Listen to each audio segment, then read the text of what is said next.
All right, everybody. So today, back on the podcast, we have some fan favorites, Greg Nuckols and Dr. Eric Trexler. How are we doing, guys? Doing well. How are you? Doing well. I don't know, actually, the last time I had you guys on. It's been a while, obviously. Crazy year. Sounds like things are going generally well for you and probably not too disrupted, relatively speaking, given most of what you do is online, right? Correct. I got I guess thank you, Greg. I saw on your Instagram, I was like, what is this song that you were squatting to? And it just rang some bell, and I realized it was Feel Good Drag by Oh yeah, Anberlin. yeah. And I was like, why do I know this song? And I first heard it as a freshman in college, and I just played it and played it and played it and played it until eventually my extremely introverted roommate begged me to just stop playing the song. So now it's back, and it's back on the playlist. So thanks for reviving that for me. Dude, Anberlin is so good. Their first three albums are, I think, my favorite three album run of any band ever. Really? Oh yeah, Yeah, it's so they're good. solid. They're solid. So a lot of questions thrown in here. One of the main reasons that I wanted to get you guys on was the oh so fun debate on P ratios that's been going on. And I obviously will have links to the articles that you guys have written and Menno has written. I think it would be impossible to summarize all of that in a podcast, given the amount that's gone into it and the back and forth. But I know not everybody reads articles and wants to go through all of it. So I thought it could be a good general discussion. And when I heard, I'm sure it was you, Eric, but I don't remember if it was Mass or Stronger by Science, hearing you use a reference that I had used all the time, which was when discussing these whole things about, well, what's the optimal body fat and, can you bulk up? I know for a long time, the idea was, well, the leaner you are, the more you're sensitized to gaining muscle. And then more came out that, well, hey, after a contest, you're pretty much just going to be putting on more fat, right? And that kind of got debunked. But I, like you, used football players as an example, where it's like, look, like who is telling football players, hey, like before you get into this like routine, you got to really cut down and then bulk back up, or even powerlifters, like, nobody's saying, I mean, maybe a little different powerlifting, maybe go down to a lighter weight class, but on average, people are not saying, well, you really got to diet down first. And so that doesn't mean that just because it's done like that, that's the best way. But when universally the people with the most muscle mass are these bigger, generally fatter guys, I think that says a lot. And obviously I picked up when you mentioned that as well. Yeah, I mean, that was, so this all started because I was covering a study for Mass. And, it was like a rodent study, and it was like, oh, these two different groups of rodents, one got, they both developed obesity on these two different diets. One of them had an impairment of hypertrophy, the other didn't. And so the researchers were like, it doesn't really seem to be obesity per se that is directly impairing this hypertrophy. And I kind of used that as a jumping off point and said, well, let's look at other literature to see, do we actually observe people making worse gains because they have higher body fat? And so, yeah, the football player data, that to me, that was an intuitive place to go. We see there's a pretty decent amount of literature looking at longitudinal body comp changes in, different positions of football players. And, if body fat has this really pronounced effect of impairing hypertrophy, you'd think you could at least get a glimpse of that. It's not a perfect research model for that, but you'd think you could at least get some kind of, glance at this effect playing out in real life. And, the other thing that kind of was always in the back of my mind was, I've done a nice dreamer bulk, I mean, who hasn't? It's the best of times. And, you talk to anybody who's done a real committed bulk where they're like, screw it, I'm just going to gain 50 pounds and we're going to see what happens.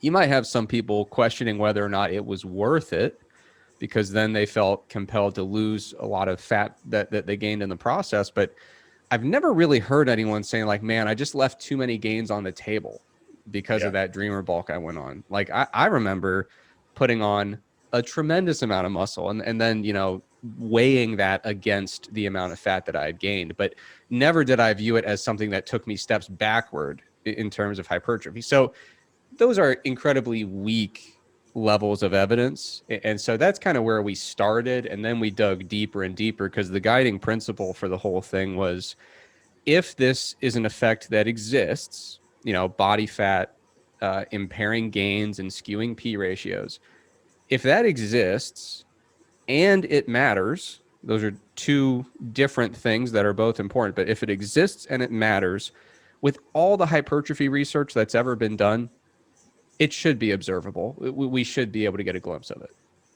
Yeah, agreed. Any thoughts there, Greg? No, I think that was a pretty good summary. Just for the sake of the listener, I think it's worth just throwing a definition out there for anyone who has now heard the term P ratio a dozen times and has no idea what that means. Yeah. It's basically the proportion of lean mass that changes in relation to change in body weight. So it applies both when you're gaining weight and losing weight, but here we're talking about in the context of gaining weight. So a perfect P ratio in the context of gaining weight would be, if you gain X amount of body weight, you gain the exact same amount of lean mass. Like all of the weight you gain is lean. As P ratios get lower, that means you're gaining, some amount of lean mass, and a smaller and smaller proportion of that is muscle mass. One of the issues with that, with P ratios in general, as a conceptual idea that you would use to evaluate how well a bulk or cut is going, is that when you introduce one negative and one positive number into a P ratio, weird shit happens. So if you recomp, if you gain some lean mass and while losing weight, you have a negative P ratio. And so you might see that and say like, oh, negative, cool. Now I know that negative P ratios are a good thing.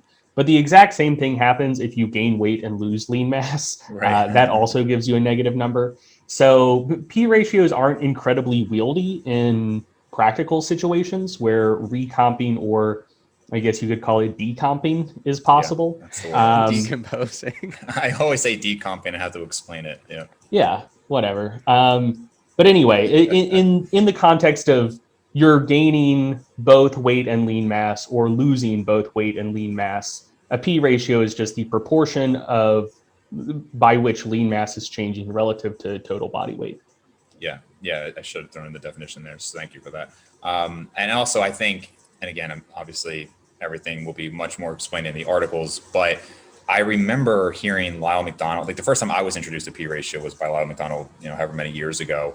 And one of the things I remember was that it was like, okay, so leaner individuals did have, more favorable P ratios when bulking up, but that very importantly, again, at least from what I remember, this did not apply to people who started fatter and got leaner. So, me like growing up as a fat kid, I just thought, when I first saw it, I was like, okay, well, if I got leaner, then it will be superior. But basically, it just seems to be that if you've dieted down that far to get to that leanness, it doesn't really apply.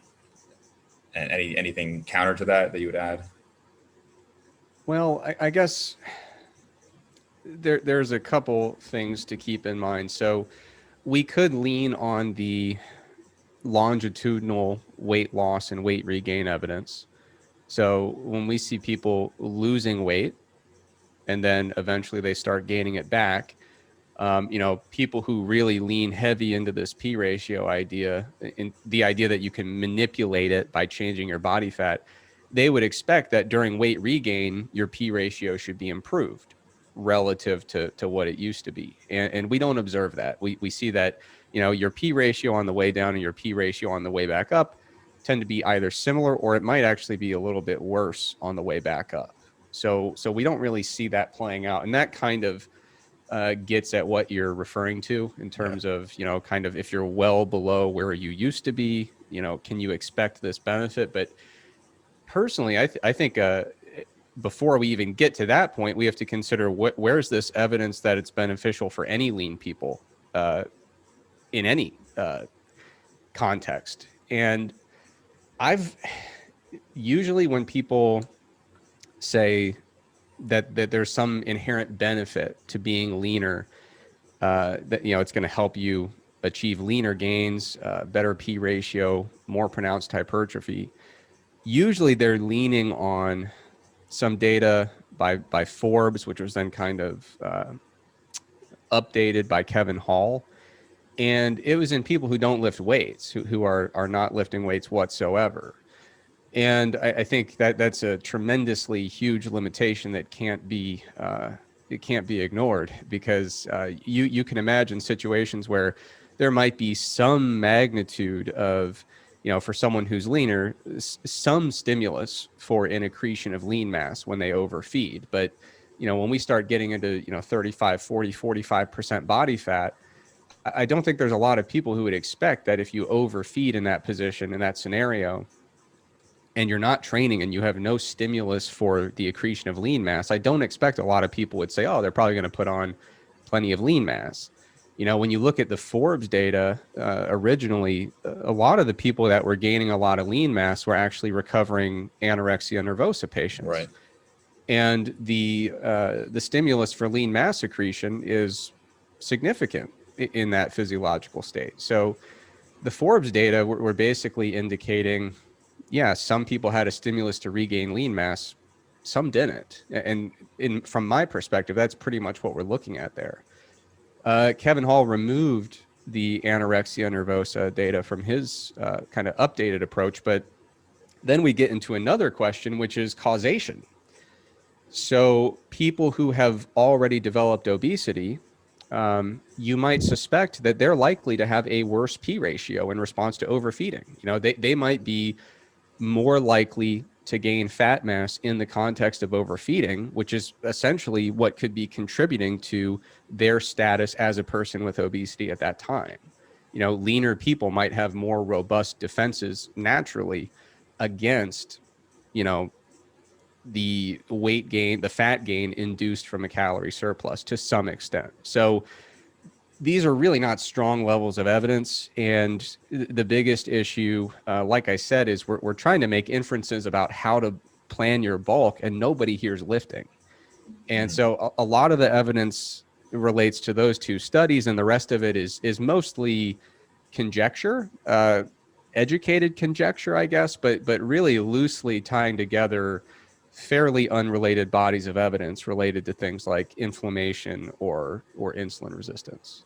Yeah, and the thing worth adding about the Hall data, or the Forbes and the Hall data as well, insofar as kind of establishing that it's of limited utility when we're talking about lifting, is when people talk about that data, they generally only talk about the weight gain side of the data. So you see P ratios are quite high in very lean people in that data, and pretty low in people with more body fat in that data.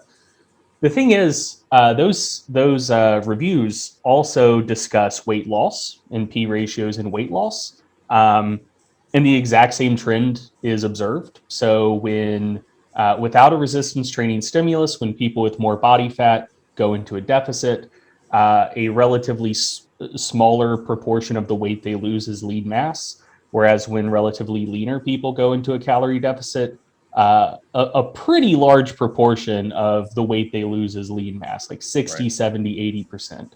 And the thing is, like, we know that doesn't happen with lifters. Like when you're getting, I've heard theoretically, if someone gets completely shredded, they'll probably lose some lean mass in the process.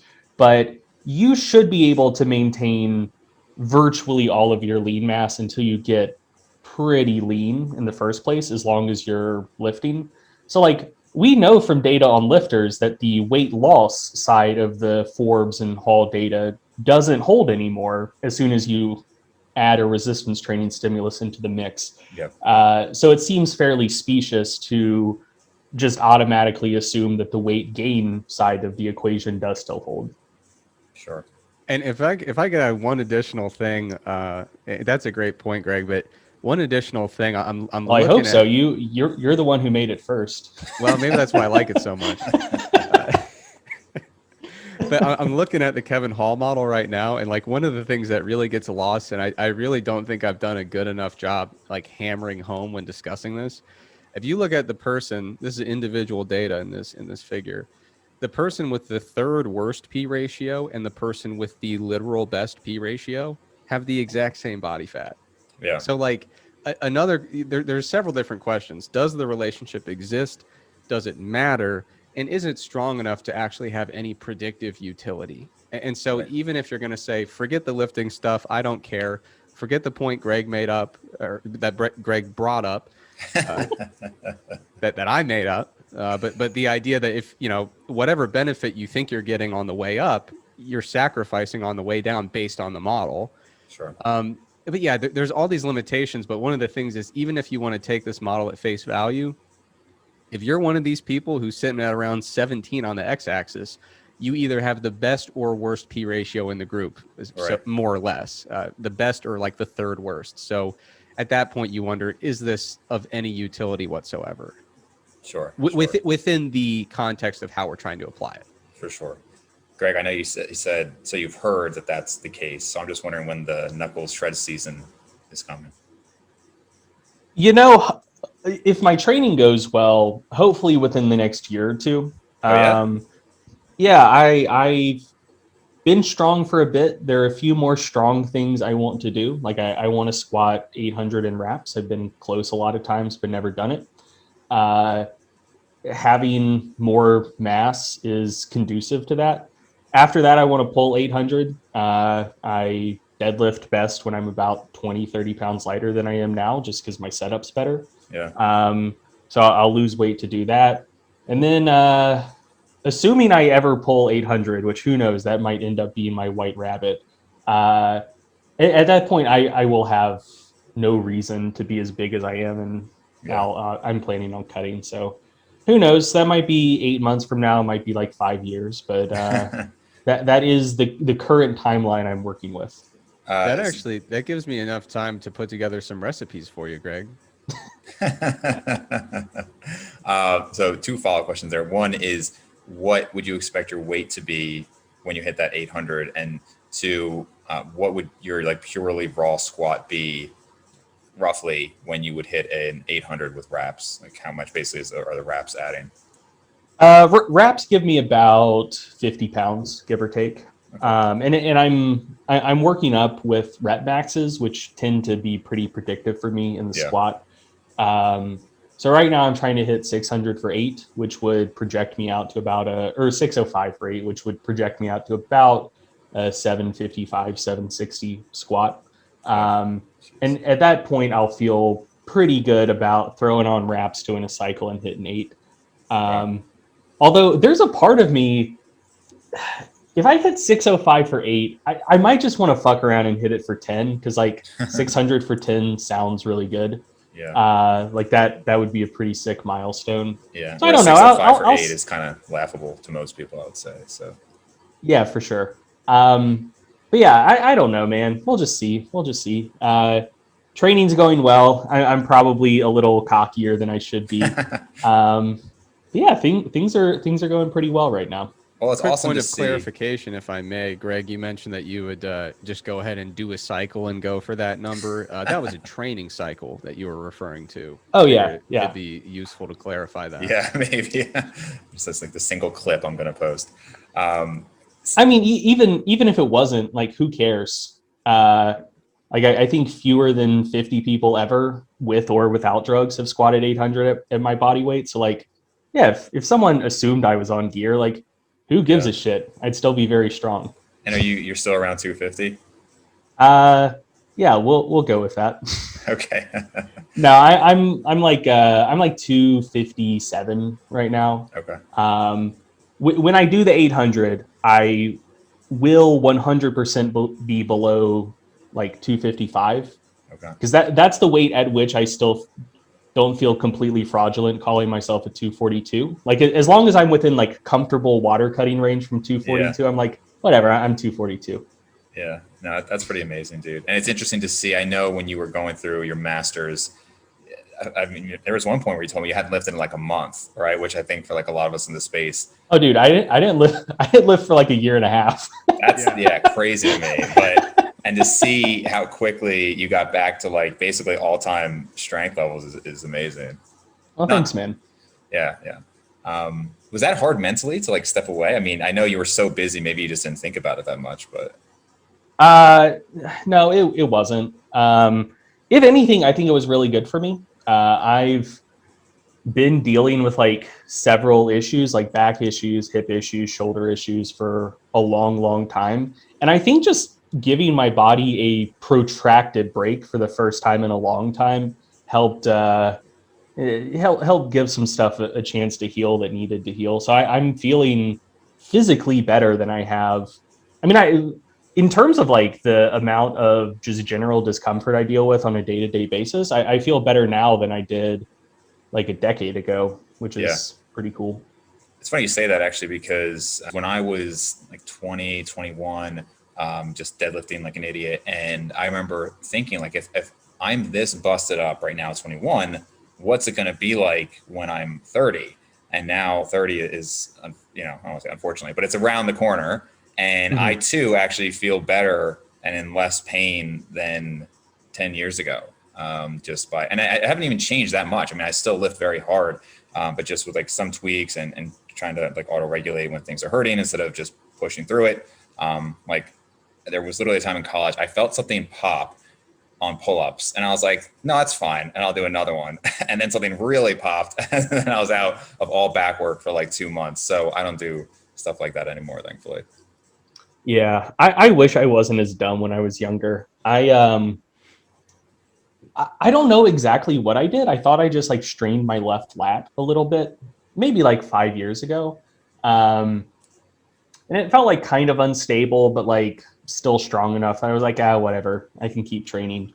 And now, unless I like kind of tense the muscles around my shoulder a little bit, my left arm just like minorly subluxes when I just like swing it normally when I'm walking. Okay. And so, yeah, I wish I wouldn't have done that. So, oh, well. Question for both of you then, you know, just going back to, well, I mean, I guess it is kind of like knowing when to stop, because you just had a Instagram post on this, Greg, where you did 1 rep with a squat. I forget what the weight was, but in the 600s, and you just kind of like, nope, and you racked it. And I don't know, maybe a younger Greg would have tried to push through that. Oh, for sure. For sure. And I know I would have too. So other than just dealing with injuries that have made you learn that, do you have advice for people who maybe are still in that phase of like when to know to back off of like, because obviously from an ego standpoint, it could be hard, especially if you're going for a PR, that something just feels off, and when to know like, all right, cool it and like, you know, live to fight another day. So here's my opinion. This could be a minority opinion. I think that I think it's hard to give messaging around this that is generally good for like all people all of the time. Because I do think from being in gyms a lot, I think that the bigger problem most people have is they don't push hard enough often enough. Like you see a lot of people just spinning their wheels for a long time, and you watch them train and like nothing ever looks particularly hard. And it's like, well, okay, now I see why you haven't gained any muscle or any strength in the last 5 years. You know what I mean?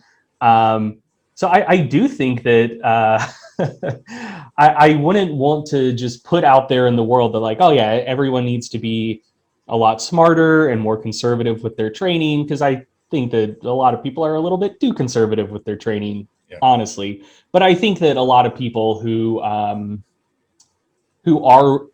wired to maybe be a little bit more extreme with how they push themselves, you know, probably would benefit more from a slightly more conservative approach to training.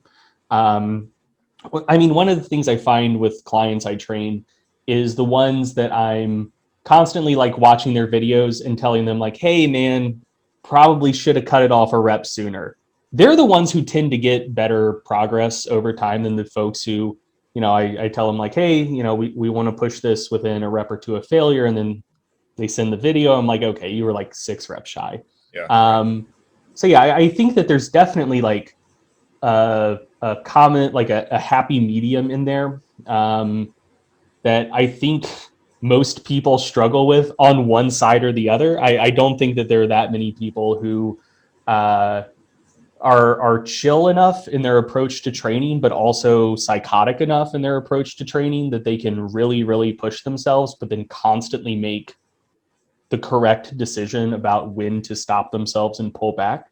And I certainly don't want to pretend like I'm there either. Like I still have a tendency to push quite a bit too far, but now I only do it like, I don't know, 70% of the time instead of 100% of the time, which is progress. Yeah. But yeah, I think that there's a happy medium, and most people need to push themselves more. Some people need to pull back.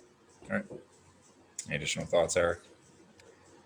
I mean, if the bar isn't bending, you're just pretending. And if you're, stopping shy of failure, then what's the point? That would be my informative. No, I think I'm with Greg. I have quite a few regrettable sets in my past where I wish I wouldn't have pushed quite as far. But it's because I was always like a really, I had that kind of pretty extreme mindset where I'd go into the gym and didn't want to really leave anything on the table. I wanted to push it pretty hard. So my biggest thing has been pulling back, much like Greg said. But I go to the gym and I see people and I work with clients and I see it where some people would benefit from pushing things just a little bit harder. So it's tough because you don't want to. It's not about wearing it as a badge of honor, and saying like, oh, I'm just always going to push this as hard as possible, because that's when you end up going a little too far with it. But it probably just takes time. Like I don't know how you set that range without going too far sometimes. Sure. And I think Greg and I we've been training hard for a long time. We got into it when we were pretty young, and so we've done enough of those sets where you get a little greedy in the gym, and then you look back and you're like, yeah, that wasn't advisable. And then hopefully you carry that with you moving forward. So right now I could probably stand a push any at all. I definitely need to push myself harder for now, but yeah, finding that sweet spot can be challenging. I think it's largely based on experiential knowledge as well. Like I think that I think it's hard to know how much is too much until you've done too much enough times, and then when you start getting into that territory, you can feel it. You're like, okay, I know this feeling. It's not a good feeling. It's time to stop. And I do think that that's something that you can really only tell subjectively.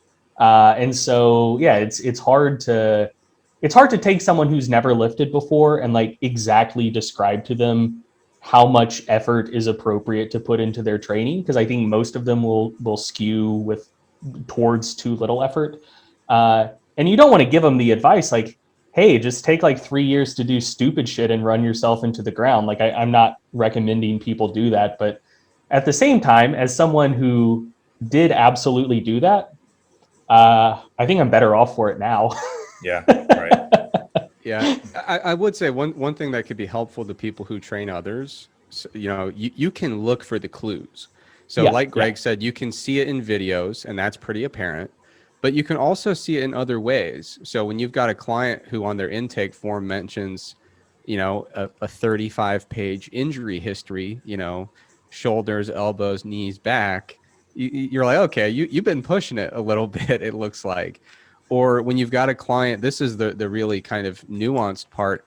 If you keep ramping up a lift for them and their reported reps in reserve or RPEs, it's a high RPE, it's hard, but it's not getting harder when the weight is going up and you're really pushing it.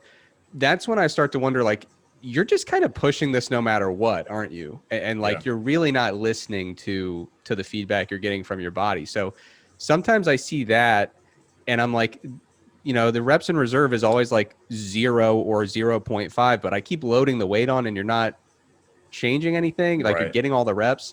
To me, that's kind of a warning sign sometimes. Yeah, I definitely agree. I mean, there's just certain things that like I know I could not have gotten to the point without experiencing it myself. Like there's just, I don't know, just stubborn 20-year-old. Sometimes you have to learn it. And regarding the failure thing, I think one of the reasons that's become more of a topic recently again is that you're right. Like you look at the gym, and I've said this a number of times on the podcast before, I always had a hard time relating. Like when people say, oh, you don't know how to train hard, and you don't know what it would be like to train with me. And this was just a foreign concept because I, like you guys, started around 12 years old, and I was pushing to failure and beyond with like intensity techniques and everything very early. So I was like, what do you mean you don't know how to push hard? But if you look around in your average gym, yeah, most people are obviously stopping well short of that. So context of who you're speaking to is obviously huge there. One thing that I just released a podcast today with John Meadows, and one of the things that people were commenting through DMs and in the YouTube comments was that, well, you could actually never train to failure. John says, if you're advanced, you're going to have to train to failure. Those are the reps that like really count. And how could you progressively overload without training to failure? You can't. And I think if you want to get into nuance there, you could make the argument that, well, no, you could still indefinitely, not indefinitely, but for a while, have progressive overload without going to failure. Because if you do sets to, let's say, 2 or 3 RIR, well, the whole idea is that you're going to adapt. So the next week you could add 2 pounds for the same reps, and you're still 2 to 3 RIR. And in theory, you could just never train that, within a couple of reps of failure and keep progressing and get to roughly the same point. And I think maybe like Mike Zordos would argue for that point, at least from what I've heard in some of his mass reviews. He seems to feel like that's what the research consistently shows. There seems to be a big discrepancy between, the evidence-based crowd and a lot of guys like a John Meadows, Dante Trudell, Scott Stevenson. So both in theory and in practice, what do you guys think there? Well, I would defer to Greg because especially when you mentioned something like effective reps, I know that he wrote a really killer article about that. Yep. I was going to defer to you because I feel like I've been talking a lot, but sure, I'll take a swipe. I think that so one of the things that I would love to see research on is I would love to see some more like within subject designs where you just like expose like different sides of the body to different training stimuli, and to see if specifically with like proximity to failure stuff. So like a larger number of sets stopped shy of failure versus just like a handful taken all the way to failure.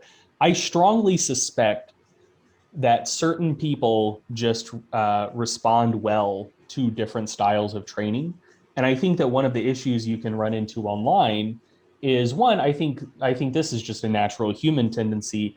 You assume that your own experience generalizes. So, maybe you went with like a more high volume approach, a ton of sets, not any intensity techniques, not taking stuff to failure. And maybe you spin your wheels for a while, and then you discover like, lower volume, but to failure, a lot of intensity techniques, that style of training, and it just works really, really well for you. I think it's natural to have that experience and think like, okay, this is a generalizable phenomenon. And then you tell people online like, hey, this is what you're supposed to do. Like this is how you should train. And just naturally, people who have similar experiences are going to back you up with that. Like, oh yeah, man, like I made this switch like 5 years ago. I found the exact same thing. And it just kind of becomes like a self-reinforcing thing where you can surround yourself with a community of like-minded people who had similar experiences. And then like, you could go to Eric Helms's Instagram account and he's like, I don't train to failure. I use reps in reserve. I generally stop things 2 or 3 reps shy of failure. And there will also be like a bunch of people in the comments like, oh yeah, I used to go to failure all the time, always got beat up, never grew. And then I started doing more sets and stopping shy of failure. And that like really unlocked things for me, So I think that there are differences in the style of training people respond best to. And I think it's really, really easy once you start promoting something to just attract other people with similar experiences to yourself. And then it becomes self-reinforcing. I don't think I certainly don't think Helms is like that. Like, I think he recognizes that there's like variability in what people respond well to. Just using him as an example of someone who uses like RP and RIR and hypertrophy training a lot. So yeah, I think like my default stance is to believe people when they share anecdotes, especially when there's like no clear indication that they have some sort of impetus to lie about it. And like I've heard a lot of people say like, "Oh yeah, man, uh, people who talk about like the science and volume research and how important high volume is, that's full of shit, man. Like I used to do that, and when I just started doing fewer sets but really taking them to failure or past failure, that's when I really started growing. Like I've heard a lot of people say that. I have no reason to think they're lying about it. And then I've heard the exact opposite, where people are like, "Oh yeah, I used to do like the high intensity training stuff. I tried some DC style training, didn't do anything for me. But then as soon as I really cranked the volume up, like that's when the gains took off." I think they're all telling the truth, and there are just like just considerably differing styles of training that work better or worse for particular individuals. Yep.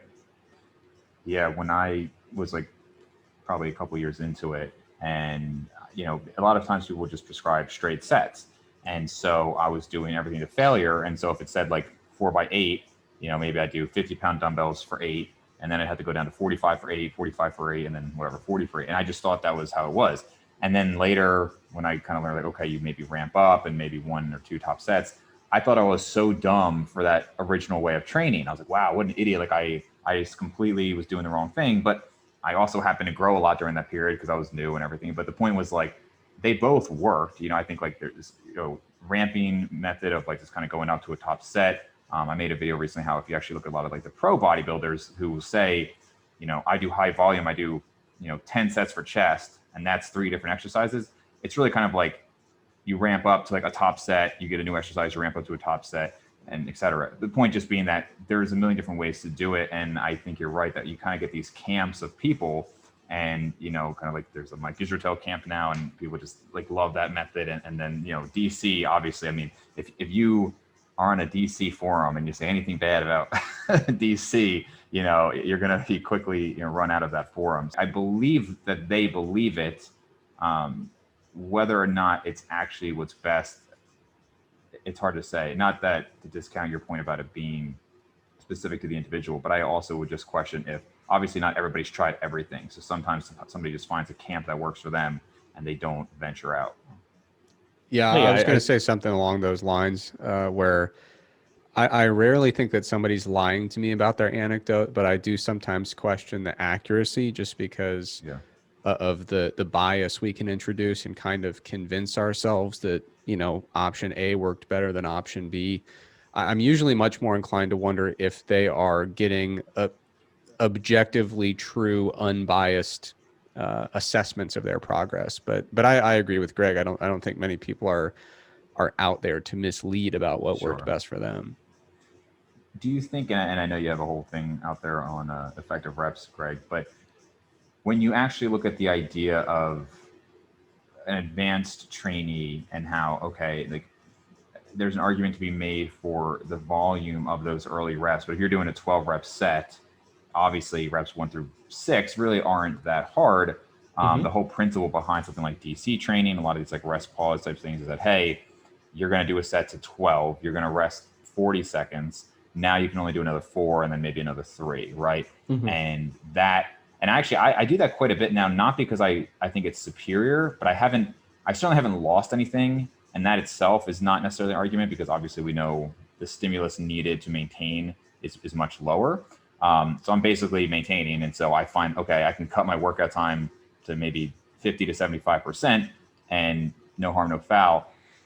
Do you see arguments why that's not optimal if you're still getting similar number of very intense reps, obviously still focusing on progress over time and everything else?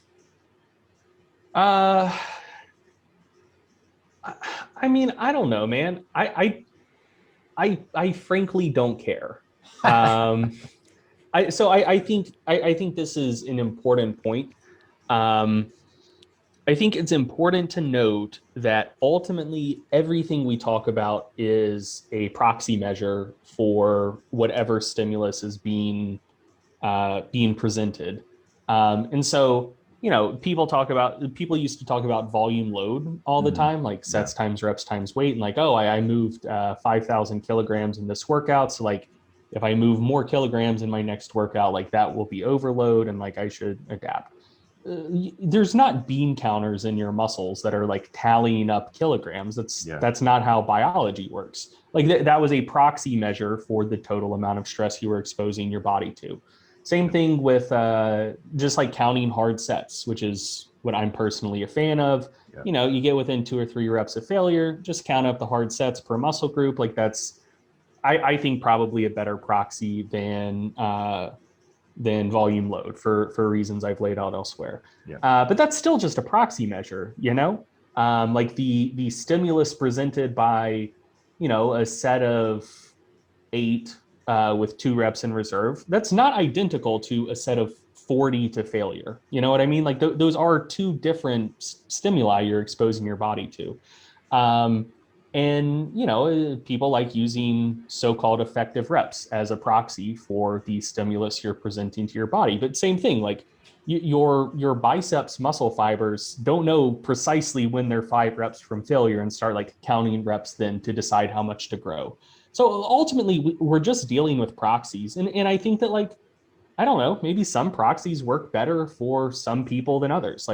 And we also don't know like every single discrete signaling pathway associated with hypertrophy, or if the relative importance of all of them is identical for every person. You know what I mean? And so like, if we knew that to be true, that like the signaling pathways are probably the same, but just like the relative importance of each one that ultimately is resulting in protein accretion. If we knew that those were exactly the same for everyone, then like maybe we could then rationally get ourselves to an argument that a single style of training and a single proxy for the stimulus you're exposing to the muscle is the best one for everyone all the time. But I don't think we're there yet, and I also don't think that's true. I think it's very plausible that like once you start reading about like molecular biochemistry and all of the shit that eventually converges on muscle protein synthesis, there's a lot of roads leading to Rome. And I think that it's incredibly plausible that just like different ones of those pathways are more or less active for different individuals. And that therefore there are slightly different stimuli to stimulate like the particular pathway that is most active and useful for a given person. And so like, yeah, we're dealing with proxies of proxies, and we're trying to predict how they will affect various pathways that we don't fully understand and don't know the degree to which they differ between individuals. So it's kind of like going into a mostly uncharted territory with a compass and trying to find like precise coordinates on a map or something, and you don't even know what the coordinates are. Like we're just kind of like stumbling and hoping we're stumbling in the correct general direction. And I think that's the best we can do right now. Yeah, I mean, I try to make it not so much on my channel that I'm always just like, who cares? But often that my message is not to be demotivating, but it's like, okay, we have these like pillars and these are the most important, and people get bogged down in these details. And I just find that so much of it doesn't matter. And I remember a well-known guy in the industry, I don't want to put him on blast, but I remember him saying like, if you don't know your volume load every week and how that changes, you don't know anything about programming. And it's like, I don't know, did Louis Simmons know his like exact volume load? I mean, maybe, and he's maybe not the best example, but he probably did. Yeah, I was gonna say he probably did. Everyone I've talked to about Louis says that he is a savant for numbers. Yeah, and can tell you like all of his athletes' training loads for like every week of their training.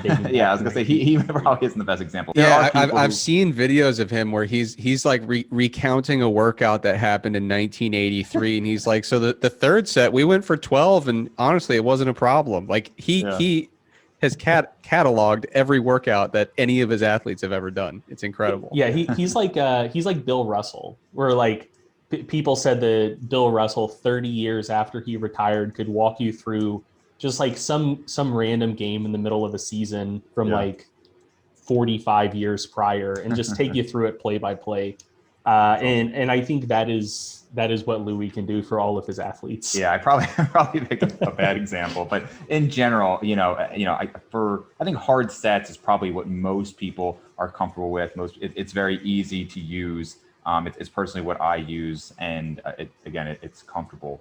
But I do think, kind of going to the point of like not caring, even when I look at like one of the reasons that I like the mass research review, obviously I do like the details, but probably half of the conclusions are something along the lines of, well, maybe if you want to try it, give it a shot, but I don't know if it's going to do anything. Which again, I'm subscribed, so obviously I love the mass review, but I'm just saying that it's not like we're coming across these like giant factors anymore for the most part. And I don't think, like, even when you look at like the different camps of people, like how different really are like the messages, like probably not so different. Yeah, I think it should be less demotivating and more empowering. Like I think that I think that a lot of people consume information with the assumption that people are justified in giving more precise answers than they would be justified in giving. So I think like ultimately I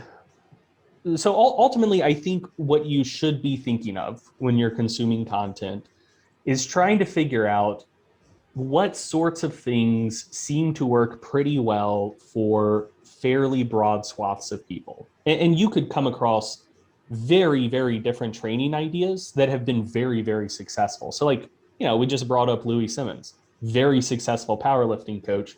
His lifters are fucking strong. Like the results speak for themselves. And I'm sure like some drug-free people listening to this will say like, steroids. It's like they were competing against other people who were also using a lot of steroids. And the West Side guys tended to be stronger. You know what I mean?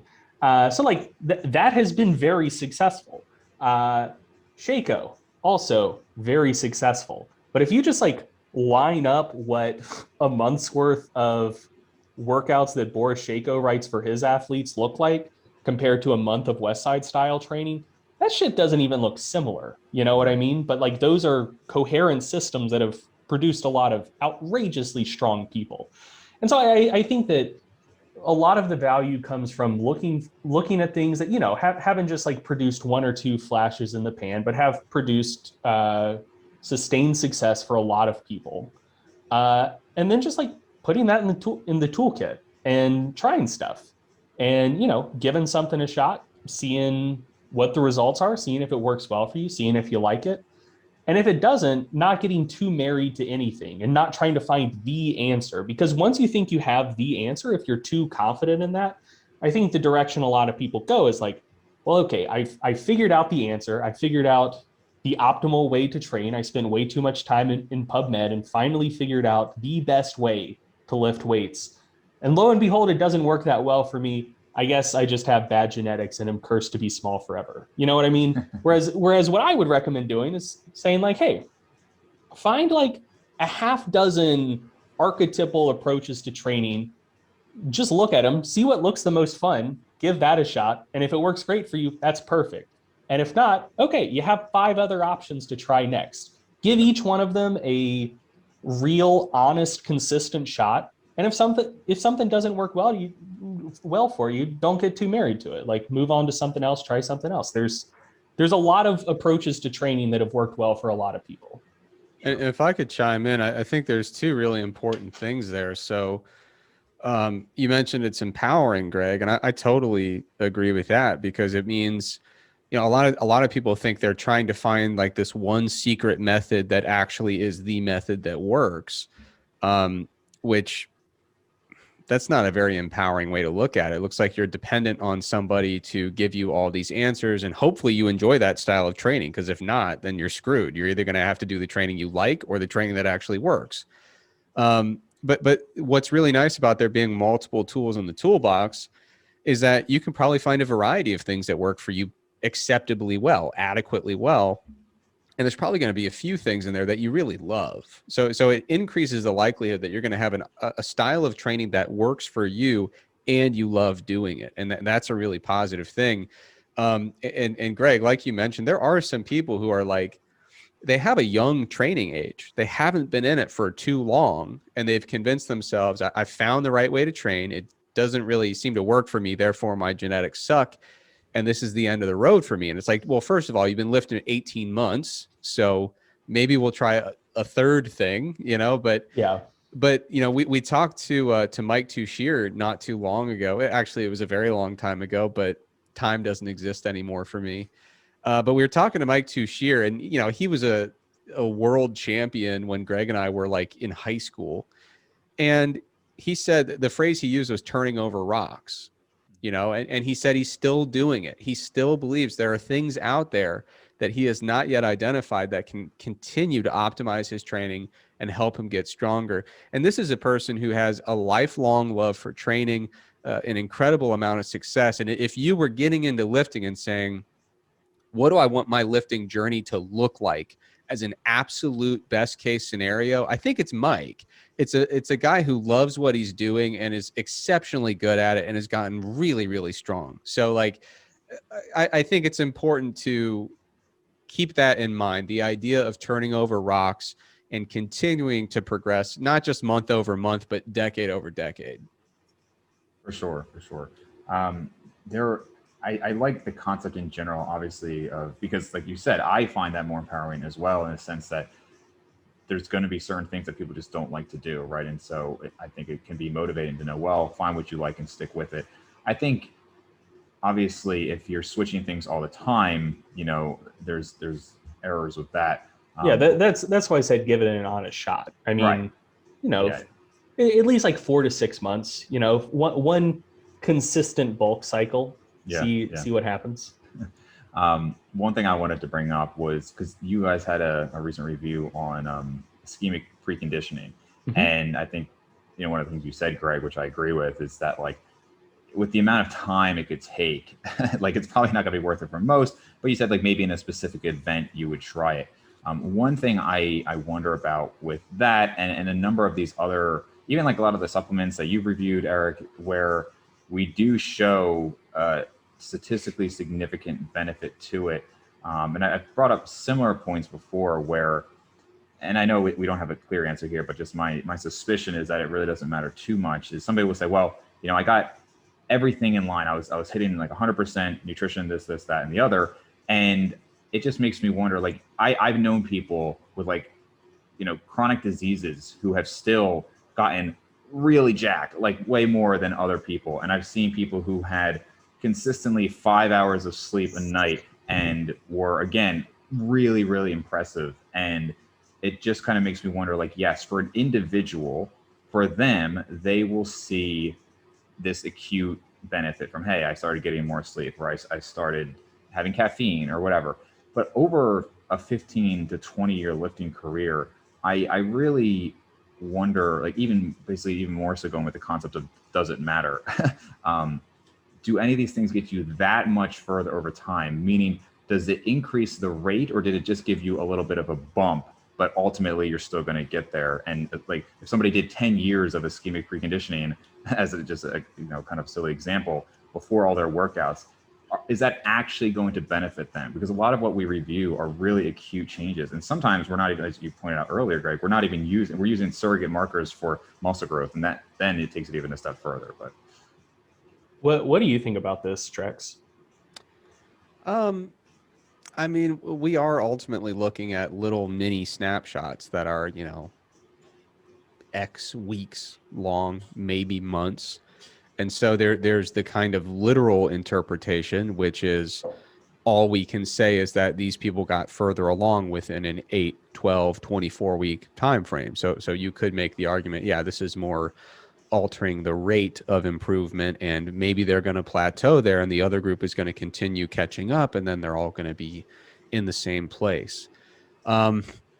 Generally speaking, I kind of view it as a big regression model, and there's going to be the really big stuff that really matters, that drives our gains. And, what we're all trying to do is basically reach for that genetic ceiling, where we've really optimized everything we could optimize and we are the best we're going to be. And I think I I don't believe that as many people get close to their genetic ceiling as we believe.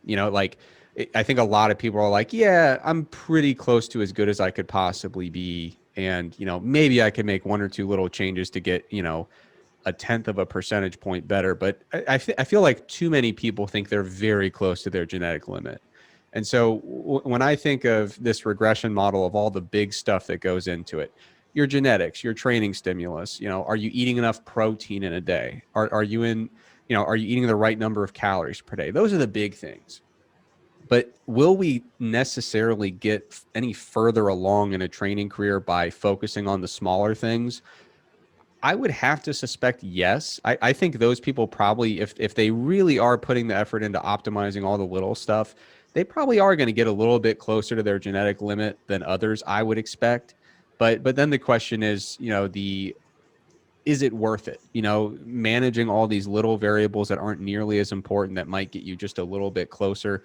I think for everybody that cost benefit breakdown is different. And so I'm sure there are a lot of people who are like, yeah, whatever extra benefit over my training career I would get from, intervention X, whatever it might be, that difference between where I would be without it and where I would be with it is negligible to me. I do not care about it, and it is not worth it to me. But I don't know if it truly is as simple as, listen, we're all going to get to wherever we're going to get over the next, 2 years or 3 years or however long you stick with it. And yeah, I don't know if it's as simple as saying this is just going to get you there, X% faster. I would have to speculate that there's some additive benefit of minding those details, but the question is the benefit big enough to actually care about? And I think that's going to vary from person to person. Yeah, I agree with Eric. I think that I think it is an open question, and I think it would be intellectually arrogant to say that we know for sure how this all works out, because to make any sort of statement like that, we need like a 25-year longitudinal study, which is never going to happen. I do also suspect that what people perceive to be their genetic limits are, so I'm not going to deny that some sort of genetic limit exists per individual, but I think that oftentimes what people perceive to be that limit is the limit of what they can get with what they are willing to do and what they can feasibly do. And that can feel like a hard limit because, you're like, you feel like you're doing a lot of things pretty right. You hit a ceiling, and either you just stop making gains or the gains are really, really, really hard to come by.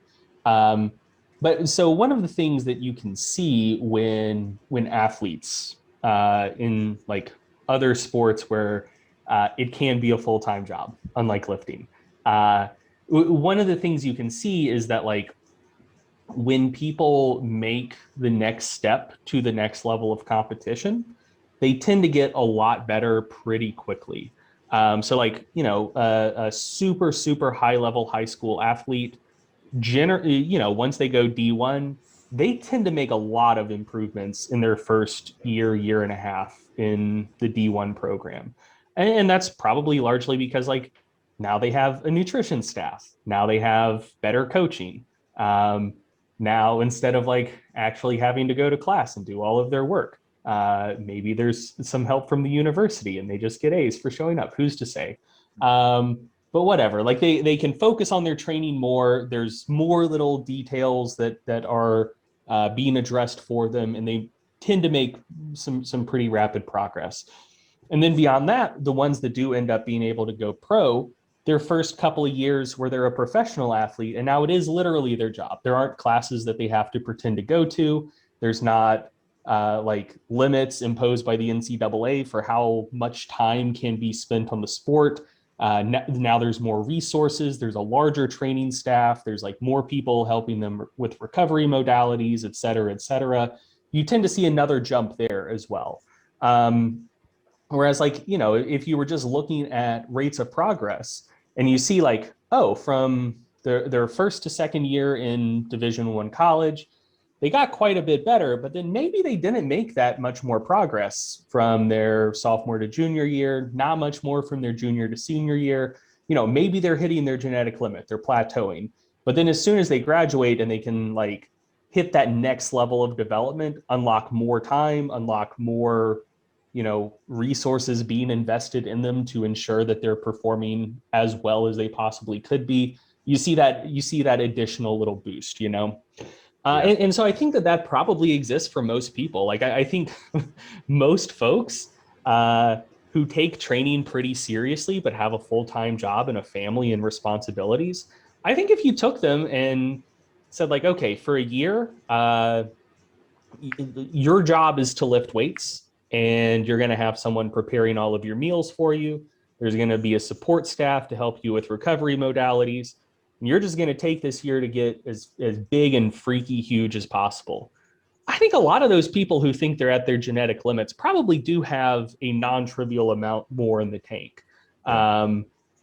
But functionally, do they, if they're never going to be in that situation where they could do all of that shit, And so I do think all of those little things that in individually, independently, wouldn't have a large effect probably do add up if you can do a lot of them together. Yeah. And Greg, along that point, I've talked to some people who work with like pretty high level American football players at the college level. And they'll tell you there's usually 2 periods where those athletes make big strides. And it's first year in the program, going from high school to college, like you said, completely different resources, completely different level of focus. And then also when that year leading up to when they're going to get to the league, when they're going to make that jump to the NFL. When they start taking it more seriously. Yeah. And when they start getting ready for the draft, it becomes even more intense, more like a full-time gig. And they'll get this other bump late in the career when they realize like, yeah, if I can shave like X% off my 40 time, that's going to make me $3 million. Yeah. And like that's a really good way to shave your 40 time or get a few more reps on the bench test. Yeah. Yeah. And just to clarify, because some people, I've heard people respond thinking that they're in agreement with me of like, oh yeah, no, like after 5 years, you're done. And I'm like, well, let me be clear. Like, I do not think almost anybody is done after 5 years. Even if in theory you could be, like in practicality, like nobody is actually doing that. And obviously things level off. But like when I'm talking about this, I'm saying like, okay, I have been lifting for 17 years, right? Like unless I start blasting a bunch of gear, there's probably not a lot that I could do. And I have done the 40-pound bulk up and let me try like 2 years to get every last little bit out of it. Doesn't mean I couldn't gain half a pound of muscle maybe, but I'm just saying like effectively done. But I don't want people to hear this and think like, no, like it just doesn't matter. A lot of it does matter. I'm just talking about like at the extreme levels. And then also the acute versus, I guess like the long-term increased rate. Like I have always wondered like, okay, if you had 2 twins, and one of them is taking creatine for 10 years. Like we know creatine is going to add something, but if one of them is taking it for 10 years and the other one takes it for 9.5, and the last 6 months they took it for, those 6 months, now they're both at 10 years, are they basically going to be at the same? Did it actually increase the rate of it? Again, it's such a cheap supplement. Why not do it? I think people who are in this endeavor often want to just check all those boxes, but I think a lot of things fall into that category of like, did it really increase the rate or was it just the same thing? The ischemic preconditioning would be another example. Yeah. I mean, I don't know. I know some people enjoy thought experiments. I don't. I basically think through it as follows. Am I doing the stuff right now I'm willing to do to maximize my gains today? And if I do that over 20 years, am I going to get further than if I didn't? I'd say probably so. Because I think we all have a big reserve, like Greg said, with whatever we're willing to do, we all have that capacity to crank it up a notch. I believe, like, I've been a multi-sport professional athlete. Some might say one of the best athletes on the planet in some ways, but not any literal ways. But I don't think I've ever come anywhere near my genetic limit, and it's because I'm not willing to do the stuff that it takes to get there. So. So, whenever I think of that, I just simplify it and say like, well, I mean, if I'm really leaning into this hard, I'm going to do what I can do, what I'm willing to do to maximize my gains over the next, 6 weeks, 6 months, whatever. Continue doing that for 20 years, and I'm probably not going to regret it. I'll probably get a little bit further along. But, if you want to start talking about the literal efficacy of a single intervention over 6 weeks versus 16 years, it gets pretty speculative, and you have to really break it down to the mechanisms by which that thing is supposed to work. I think. Definitely. All right, guys. Well, we covered a lot here. I appreciate you both taking the time dealing with my coordination issues. And I think probably 99% of the people watching this know who you are and where to find you. But for the 1% who doesn't, where can people find more of your stuff? You got it. StrongerByScience.com is a good place. You can check out Mass, our research review. And you can find me on Instagram at Trexler Fitness. What about you, Greg? You can find me on Instagram at Greg Nuckols, and the business on Instagram at Stronger by Science. And if you want a good podcast to check out, if you like the audio content that we're a part of, I personally run a podcast called the Stronger by Science Fireside Chat Series. You can just search that and find it wherever fine podcasts are found. And I believe Eric has a podcast as well, don't you? Yes, it's called the Stronger by Science podcast. And it's my baby. We finished season 3 a while back. We're going to be coming back soon. And we've got so many surprises and so many guest co-hosts in store. It's going to be wild. Awesome stuff, guys. Thank you. Thanks for having us. Thank you.